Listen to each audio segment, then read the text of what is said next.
Hujambo mpenzi mtazamaji na karibu tena kwa mara nyingine tena katika robo hii mpya kabisa. Kama ilivyo ada, tunakuja hewani tena na kipindi cha uchambuzi wa lesoni. Na kumbuka kwamba tumekuwa tukiangazia robo ambayo imekwisha kupita, upendo utimilifu wa sheria, na sasa tunaweza kuzama tena katika mada nyingine mpya katika robo hii ambayo inasema ya kwamba ni vidokezo, tamathali za semi, ishara, kujifunza unabii na Biblia.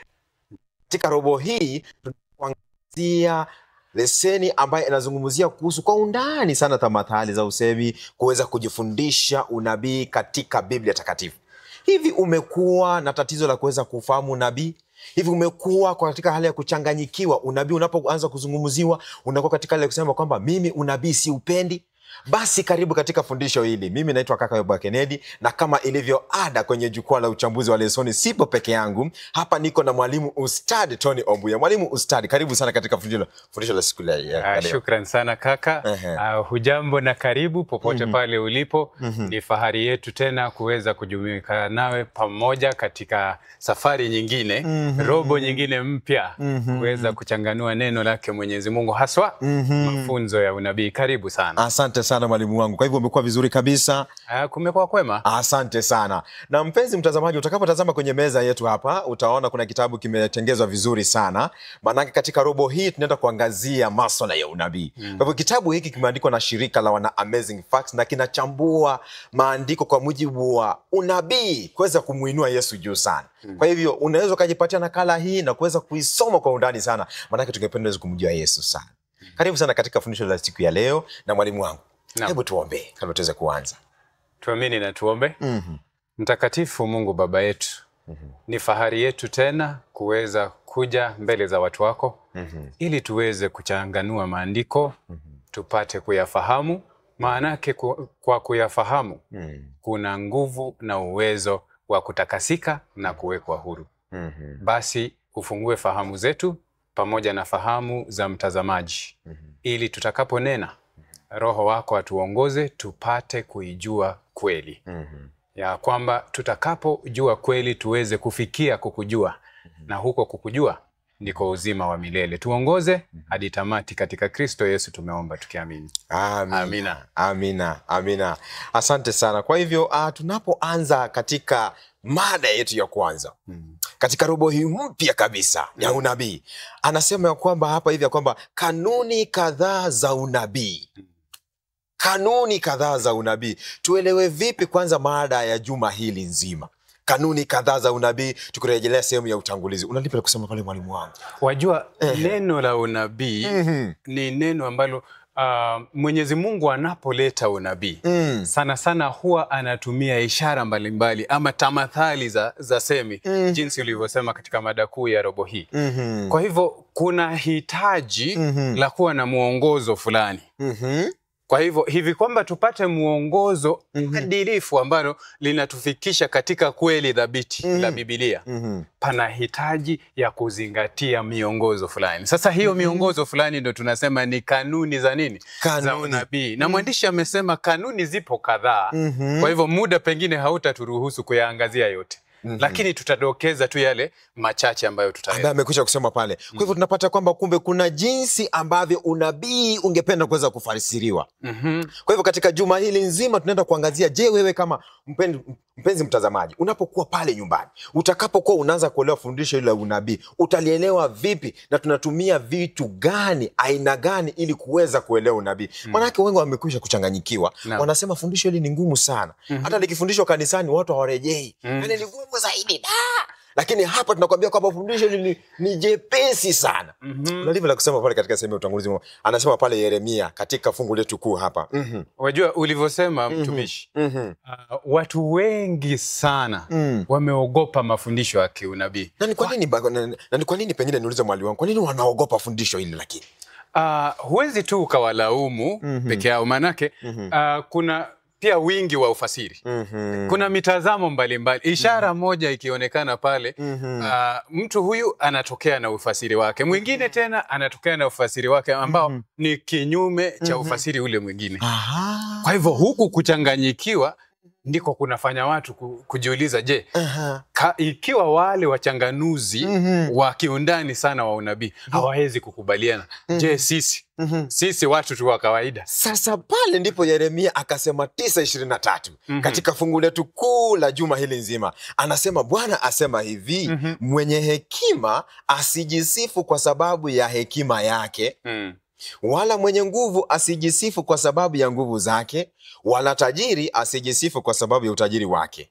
Bali ajisifuye na ajisifu kwa sababu hii ya kwamba ananifahamu mimi na kunijua ya kuwa mimi ni Bwana, nitendaye wema na hukumu na haki katika nchi, maana mimi napendezwa na mambo hayo, asema Bwana. Kwa hivyo pale Mwenyezi Mungu anasema kuna kule kumfahamu Mungu kwa kawaida, lakini kuna kule kumfahamu Mwenyezi Mungu kwa mtazamo halisi, anavyostahili kujulikana.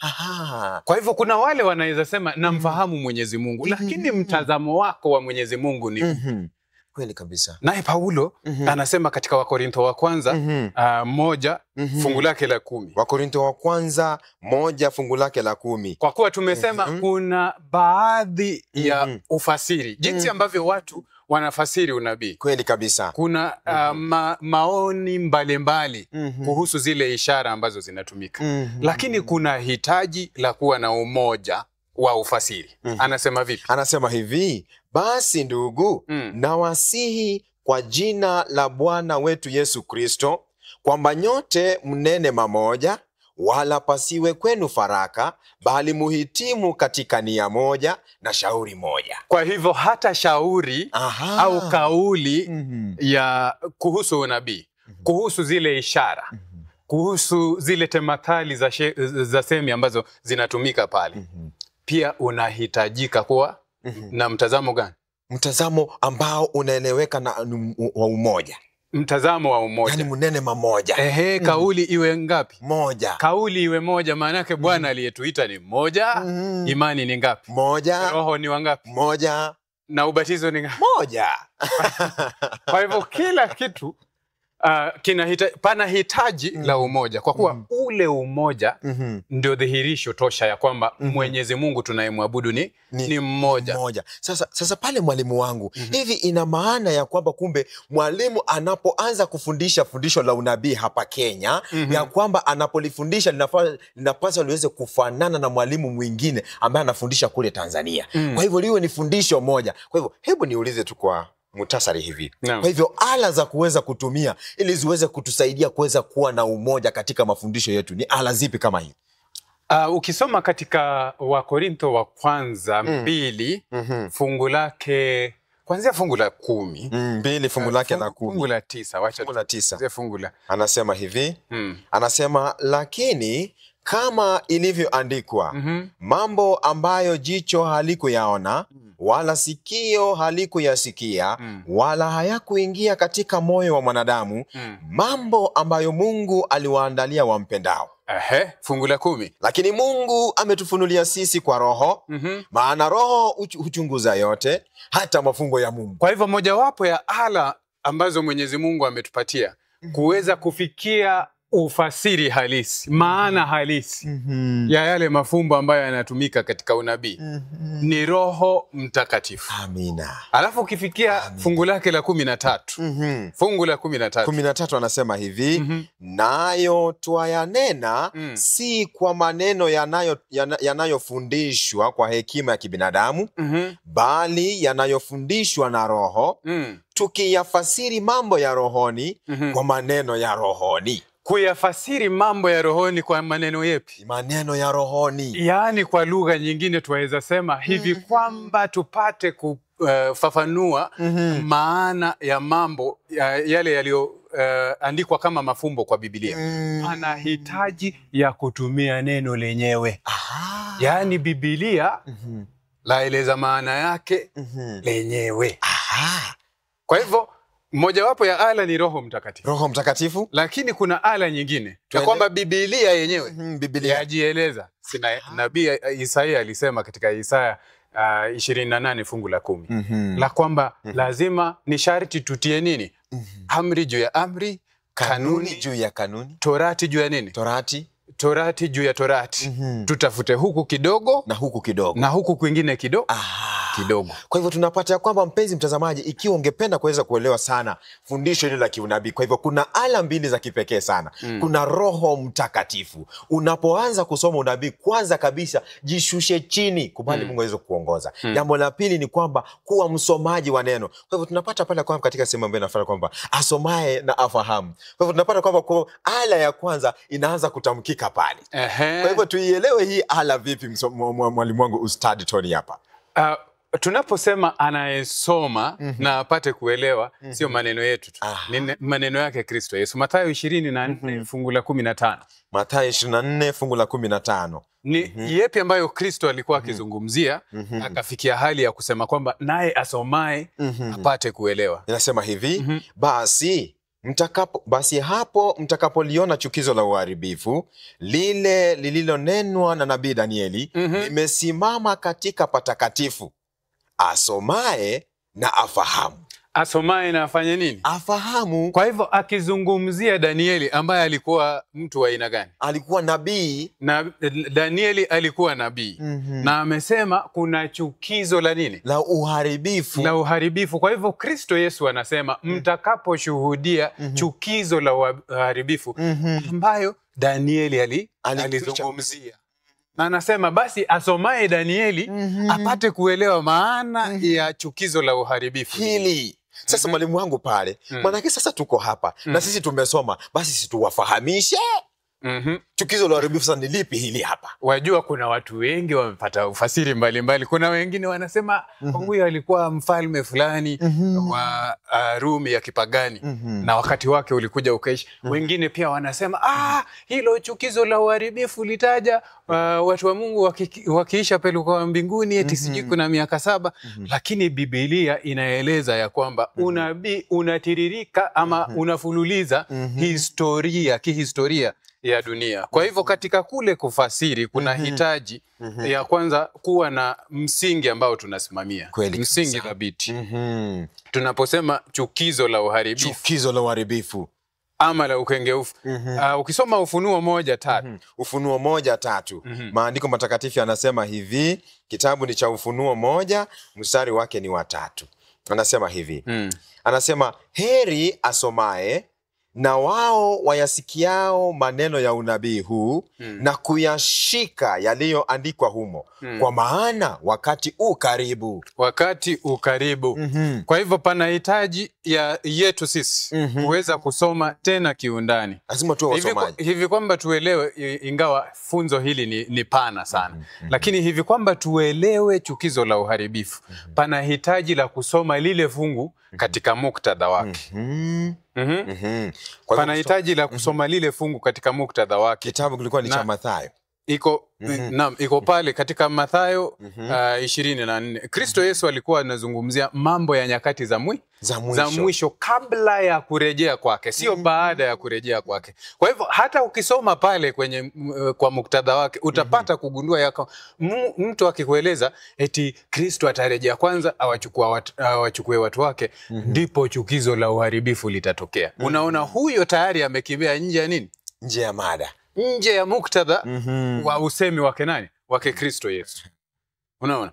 Maana yake lile chukizo lazima litokee kabla ya Kristo kufunuliwa mwisho wa dahari. Sawa sawa. Kweli kabisa. Lakini anasema nabii Danieli pia amelizungumzia jambo hili, na pengine tukiendelea mbele na leseni hii tutapata nafasi ya kuieleza kinaganaga.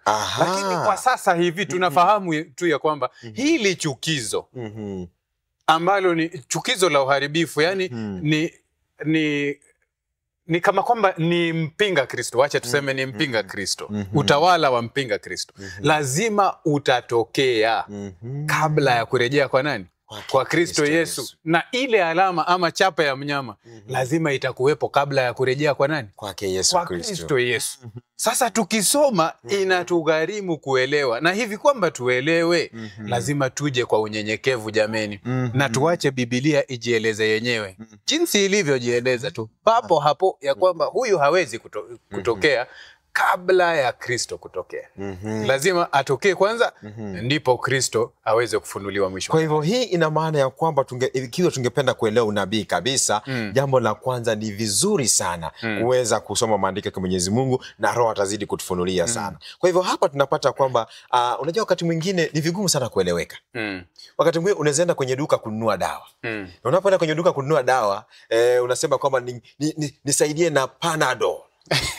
Panadol. Lakini kumbe wale wa jamaa ambao wamefundishwa hii kozi ya matabibu hawa wanafahamu kama vile paracetamol. Sasa unajua hapa Kenya umekizoea Kiswahili vizuri hapa. Kwa hivyo unapoenda kule Nigeria unapata kwamba wanazungumza tofauti, ama nchi nyingine pale. Kwa hivyo hali hiyo inakufanya kana kwamba unakuwa katika hali ya kutokueleweka. Je, Mwenyezi Mungu ambaye ametuumba, hivi kweli tunapofasiri unabii, je, Mungu angependa asije kueleweka ama apate kueleweka? Na ni kwa njia gani Mungu angependa kuweza kueleweka? Karibu mwalimu. Wajua kuna hii gumzo ambayo Nikodemo alikuwa nayo na Kristo Yesu. Na Kristo Yesu akamueleza mambo fulani mepesi, alikuwa anafikiria mambo haya ni mepesi. Umejua Nikodemo alikuwa mkuu wa sheria. Ya kwa Kristo Yesu usiku. Kristo Yesu akamueleza mambo ambayo alifikiria ni mepesi. Nikodemo akamuuliza, atakuwaje mambo haya? Mambo haya ni magumu. Na Kristo akamuuliza hivi katika Yohana 3. Yohana 3:12. Yohana 3:12 anasema hivi. Yohana huyu hapa mtume wa Mwenyezi Mungu 3:12. Inasema hivi. Anasema ikiwa nimewaambia mambo ya duniani wala hamsadiki, mtasadiki wapi niwaambiapo mambo ya mbinguni? Yaani Kristo Yesu anasema nimeshuka hadi huku chini, nimekuja kutumia lugha ya wanadamu, lakini bado haujapata kunielewa. Hiyo ni dhihirisho tosha ya kwamba lugha ya kimbingu ni geni kwa mwanadamu. Inamgharimu Mwenyezi Mungu kushuka chini afikie kiwango cha mwanadamu. Kwa sababu gani? Isaia 55 fungu lake la ngapi? La 8 na la 9. Isaia 55 fungu lake ni la 8. Inasema hivi, Biblia takatifu, maana mawazo yangu si mawazo yenu, wala njia zenu si njia zangu, asema Bwana. Kwa maana kama vile mbingu zilivyo juu sana kuliko nchi, kadhalika njia zangu zi juu sana kuliko njia zenu, na mawazo yangu kuliko mawazo yenu. Kwa hivyo hebu fikiria jinsi mbingu ilivyo juu sana. Unajua wanasayansi wamekuja na teknolojia za aina nyingi. Lakini sijawahi sikia yule ambaye amefikia mahali ambapo kiti cha enzi cha Mwenyezi Mungu kinapatikana. Naye Mwenyezi Mungu anasema zilivyo mbingu juu ya nchi, juu sana ya nchi, ndivyo mawazo yangu yalivyo juu sana ya mawazo yenu. Yaani mawazo ya Mwenyezi Mungu hayana ukomo, lakini mawazo yetu yana ukomo. Mawazo yetu yana kipimo. Kwa hivyo tatizo lake Mwenyezi Mungu ni jinsi gani atapata kujifunua kwa mwanadamu ambayo mawazo yake yana ukomo. Apate kueleweka kwa njia inayofaa. Yaani Mungu angependa kueleweka. Lakini sasa hapa chini ni kama atumueleweshi Mungu. Yaani Mungu anatafsiriwa kwa njia ambayo ni ngumu sana. Kwa fundisho la unabii ni ngumu sana. Hivi ina maana kumbe tunapochambua unabii. Kwa hivyo kiini chetu kubwa kabisa ni kipi haswa? Kiini chetu kwanza kiwe ni kuweza kumtambua Mwenyezi Mungu. Ndo manake fungu la kukariri limesema kwamba anayejisifu na ajisifu kwa jambo hili. Ya kwamba yuanifahamu, lakini sio tu kunifahamu, ananifahamu mimi vipi. Warumi 11 fungu la 33. Tukiendeleza ile dhana ya kwamba mawazo ya Mwenyezi Mungu, hekima ya Mwenyezi Mungu ni pana zaidi ya ufahamu wetu. 11:33. Anasema hivi kitabu cha Warumi hivi, jinsi zilivyo juu, zilivyo kuu utajiri na hekima na maarifa ya Mungu, hukumu zake hazichunguziki wala njia zake hazitafutikani. Njia zake hazitafutikani. Hata kuna fulani katika kitabu cha Ayubu 11:7 akamuuliza mwanadamu, je, kwa kutafuta kwako waweza kumfahamu Mwenyezi Mungu kikamilifu? Na ni kweli hatuwezi kumfahamu Mwenyezi Mungu kikamilifu. Kwa hivyo inagharimu nini hivi kwamba tuweze kumfahamu Mwenyezi Mungu kikamilifu? kwanza kabisa tuje mbele za Mwenyezi Mungu tukiwa wanyenyekevu. Tukiwa wanafunzi. Naye achukue nafasi ya mkufunzi. Manake Mwenyezi Mungu hajasalia kule juu mbinguni. Ameshuka hata hapa duniani. Wakolosai 1:16. Yule muumbaji ndiye aliyeshuka. Na aliposhuka huku nchini akasemezana nasi kama mtu na mwenzie. Yasema vipi hiyo? Wakolosai 1. Ngapi ile mwalimu wangu? 1:16. 1:16 anasema hivi, anasema kwa kuwa katika yeye vitu vyote viliumbwa, vilivyo mbinguni na vilivyo juu ya nchi, vinavyoonekana na visivyoonekana, ikiwa ni vitu vya enzi au usultan au enzi au mamlaka, vitu vyote viliumbwa kwa njia yake na kwa ajili yake. Kwa hivyo huyo ndiye aliyeshuka. Ukisoma Yohana 1 fungu la 1 hadi la 3. Huyo ndiye aliyeshuka huku nchini. Akashuka chini hapa kupata kuzungumza nasi. Kwa nini akaja mpaka huku chini kuja kuzungumza nasi? Kwa lugha yetu sisi wanadamu. Kwa sababu kwa hekima yetu, kwa nguvu zetu, na hata kwa bidii ya kutafuta kwetu, hatungeweza kufikia upeo wa ujuzi wa mpango wa wokovu.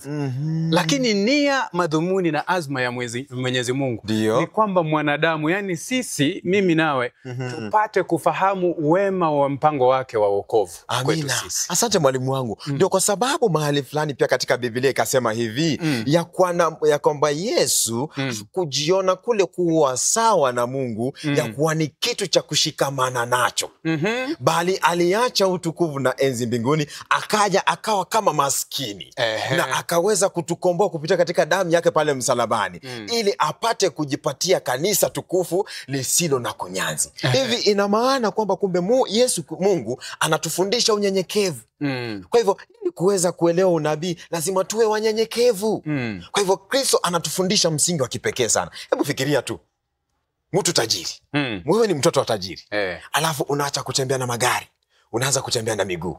Unakuja pale, unaketi kwenye ukumbi wa kanisa pale, watu wanajaribu kutambua kwamba unatambulika, lakini haujitambui. Lakini kumbe mna mali sana. Yani hauoni kama kule kuwa na mali ni kitu cha kushikamana nacho. Asante sana mwalimu wangu. Naam. Na anapozungumza pale, umejua anajaribu kutueleza Paulo ni katika Wafilipi 2 ya kwamba lazima tubadilishwe akili zetu. Lazima roho zetu zipate kubadilishwa, zifanywe sawia na ile ya Kristo. Tuje na ule mtazamo wa unyenyekevu. Na tukija na ule mtazamo wa unyenyekevu, basi tutapata kujifunza kwake Kristo Yesu. Sasa haya mambo ambayo yanaonekana kama kwamba ni mafumbo, hayatakuwa mafumbo tena. Amina. Manake mawazo yetu yamekwisha kubadilishwa, ama yanazidi kubadilishwa kila kunapokucha. Na tunazidi kumfanana nani? Kristo Yesu. Na huko kumfanana ndiko kunatuwezesha kumuelewa zaidi, tena kiundani kabisa. Asante sana mwalimu wangu. Kwa hivyo hapa tunapata kuna ujumbe fulani. Tunamuona ya kwamba malaika anakuja na kumfasiria mtume Danieli unabii fulani. Na baada ya kumfasiria unabii huu, tunaona kwamba unabii unakuwa mzito sana. Lakini tunaona kwamba malaika anamwambia kwamba maneno haya yafunge mpaka wakati wa mwisho. Kwa hivyo ni kipi tunapata katika kwa nini malaika huyu anasema kwamba maneno haya uyafunge mpaka wakati wa mwisho? Na je, ni ujumbe upi huu? Ni kipi ambacho hakiko kimetendeka? Ni kwa nini maneno haya yasisemu wakati huo? Sasa kwanza kabisa, wajua Mwenyezi Mungu, nia ya Mwenyezi Mungu ingewezekana kwetu sisi wanadamu, angetuletea ujumbe wote kwa kifurushi moja. Atuletee, tuingie nayo, tuielewe kabisa, tuifahamu fika. Lakini Mwenyezi Mungu anafahamu mapungufu yetu. Haswa mapungufu yetu kiakili. Hata wanasayansi wamesema bana, hata akili zetu zilizo ndogo zaidi, bado tunatumia asilimia ya chini zaidi kwa wakati huu. Jinsi teknolojia inavyozidi kuongezeka, ndivyo kutumia kwetu akili kunazidi kupunguka. Sasa Mwenyezi Mungu anatamania sana atujuze ukweli wake, yani aweze kikamilifu. Lakini taabu ya Mwenyezi Mungu ni kwamba hatuwezi kuielewa safari moja kikamilifu. Kwa hivyo anatufunulia kidogo kidogo, kiwango kidogo baada ya kiwango kidogo, hadi tunavyoweza kustahimili. Ndio manake akamjia Danieli. Hata Danieli mwenyewe aliyepokea haya haya mambo ya ufunuo, haya mambo ya kiunabii, kuna wakati alizirai. Aliletewa wingi wa ufunuo, wingi wa maono, kiasi cha kwamba akasema niliishiwa nguvu. Na huyu ni yule Danieli aliyesemekana ni mtu mpendwa wake Mwenyezi Mungu. Mtu ambaye alikuwa akizungumza na malaika moja kwa moja. Si wewe mwenyewe umewahi zungumza na malaika moja kwa moja? Bado. Na huyu alipata kuzirai. Kwa hivyo hiyo inatuonyesha vipi? Na huyu ni yule Danieli ambaye akitafuta ujuzi kwa Mwenyezi Mungu, alikuwa anafunga kwa siku takriban wiki 3, siku 21 anafunga pale. Anafunga. Wengine wetu hata hatutii bidii jameni. Ndio manake Danieli akaambiwa funga maneno haya. Manake wakati wake haujafika. Lakini wakati wake ukifika, nitawaletea nguvu ya kuweza kuifasiri. Kwa hivyo anaposema kwamba yafunge, kuna kitu gani ambacho kilikuwa kimesalia bado hakijatendeka? Kristo Yesu hakuwa amekuja duniani. Jambo la kwanza. Alafu kuna matukio, baadhi ya matukio ambayo yalihusika na huo unabii, ambayo bado hayakuwa yametukia. Manake Danieli alikuwa katika ufalme wa Babeli. Na aliletewa ufunuo ambao unachukua nyakati zote hadi wakati wa kuja kurejea kwa Kristo Yesu. Na Kristo Yesu wakati ule hata hakuwa amekuja kwa mara ya kwanza. Kwa hivyo hangeweza kueleza bayana. Kwa hivyo hadi wakati ambapo Kristo Yesu angefunuliwa duniani. Amina. Kisha baada kuonekana kwa wanadamu, baada ya pale sasa, ndipo analeta ufunuo wake. Ufunuo wa nani? Wa Kristo Yesu. Ili apate kueleweka kiundani zaidi. Kwa hivyo shabaha yetu ya unabii, tunamwangazia Kristo Yesu. Si falme za kiduniani hapa. Unajua ndio tunafundisha falme za kiduniani hapa. Lakini lengo letu la kimsingi ni kumwangazia Kristo Yesu. Hivi inamaanisha kwamba Danieli anaambiwa kwamba maneno haya yatie muhuri, kwa maana kondoo anayetakana kuchinjwa bado hajakuja. Na kondoo anapokuja, tunaona kwamba kumbe anafunua tena ujumbe katika kitabu cha Ufunuo. Na Ufunuo 22 fungu la 10, Ufunuo 22 fungu la 10, Yohana anaambiwa jambo fulani pale. Ufunuo 22 fungu lake ni la 10. Ufunuo 22 fungu lake ni la 10. Maandiko anasema hivi. Anasema hivi mtume Yohana. Anasema akaniambia, usiyatie muhuri maneno ya unabii wa kitabu hiki, kwa maana wakati huo umekaribia. Wakati umekaribia. Sasa Kristo Yesu amekwisha kuja. Huyu ni mmoja wa wafuasi wake. Mmoja wa wale watume wake.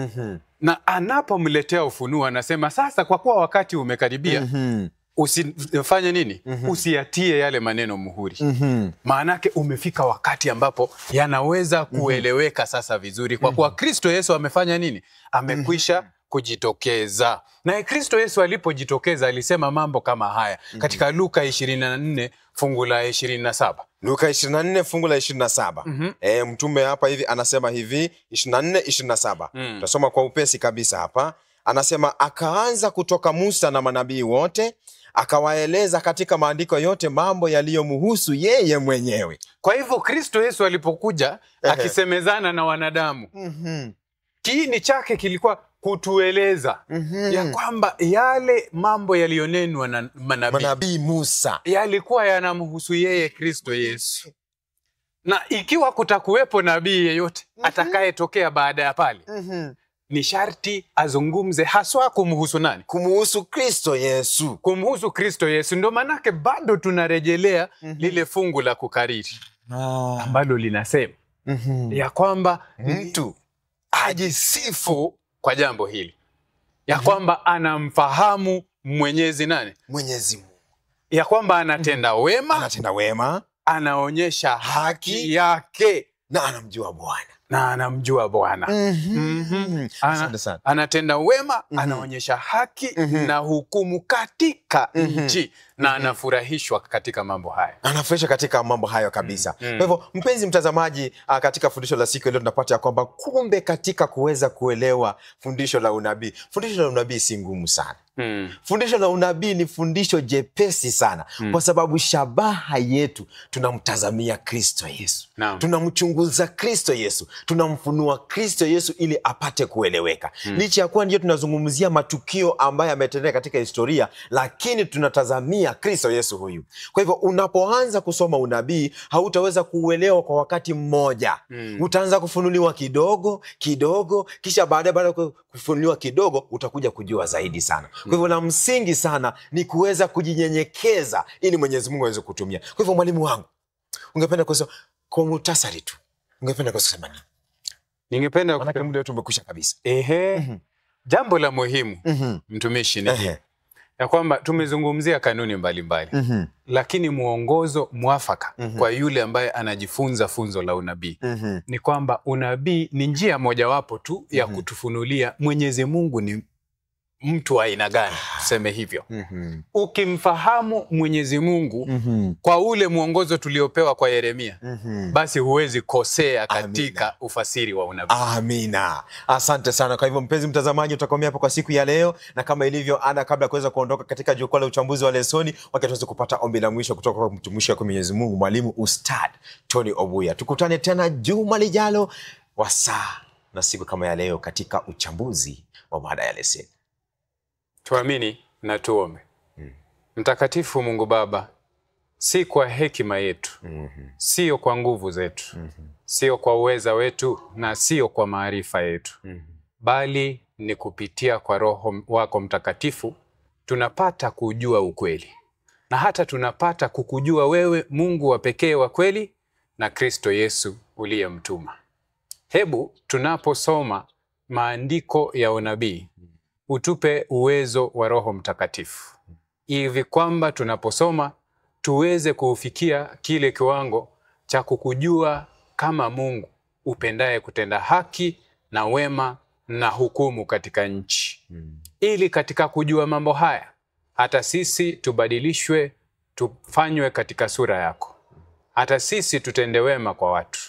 Hata sisi tutende hukumu na haki kwa watu, tukitarajia na kuisubiria kurejea kwako ambako kumewadia. Na utakaporejea Bwana, sisi pamoja na watazamaji tuweze kupatana pale katika malango makuu ya Yerusalemu.